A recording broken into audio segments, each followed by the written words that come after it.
KVCC season 5ನ ಒಂದು final ಪಂದ್ಯ. ಈ ಫೈನಲ್ ಪಂದ್ಯ ಏರ್ಪಟ್ಟಿದ್ದು ನಮ್ಮ ನೆಚ್ಚಿನ ತಂಡವಾಗಿರುವಂಥ KSISF ತಂಡ ಮತ್ತು ಅದೇ ರೀತಿಯಲ್ಲಿ ಇನ್ನೊಂದು ತಂಡ ನಮ್ಮ ನೆಚ್ಚಿನ ತಂಡ ಆಗಿರುವಂಥ KVCC ತಂಡಗಳ ಮಧ್ಯೆ ಒಂದು ಫೈನಲ್ ಪಂದ್ಯ ಏರ್ಪಟ್ಟಿದ್ದು ಈ ಫೈನಲ್ ಪಂದ್ಯದ ಟಾಸನ್ನು ನಮ್ಮ ಹಿರಿಯ ಆಟಗಾರ ಇರುವಂಥ UD ಸರ್ ಅವರು ಮಾಡಬೇಕಾಗಿ ಒಂದು ವಿನಂತಿ.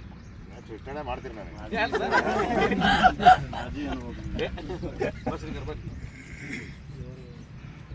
ಬರ್ರಿ ಸರಿ ಬರ್ರಿ ನೋಡಿ ಯಾರು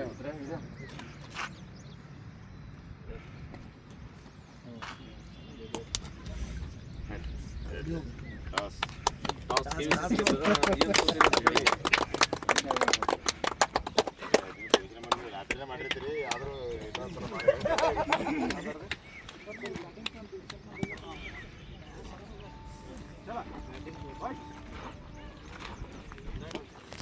ನಾವು ಇದರ 2 ನಿಮಿಷ ಬರ್ರಿ. ನಾವು 2 ನಿಮಿಷ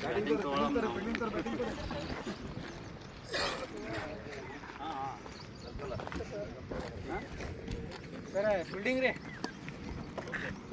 ಸರ್ ಕಮಾನ್ ಬಾಯ್ ಅವು ಬಾಲ್ ಕಡೆ ಕಟ್ಟಿಲ್ಲ.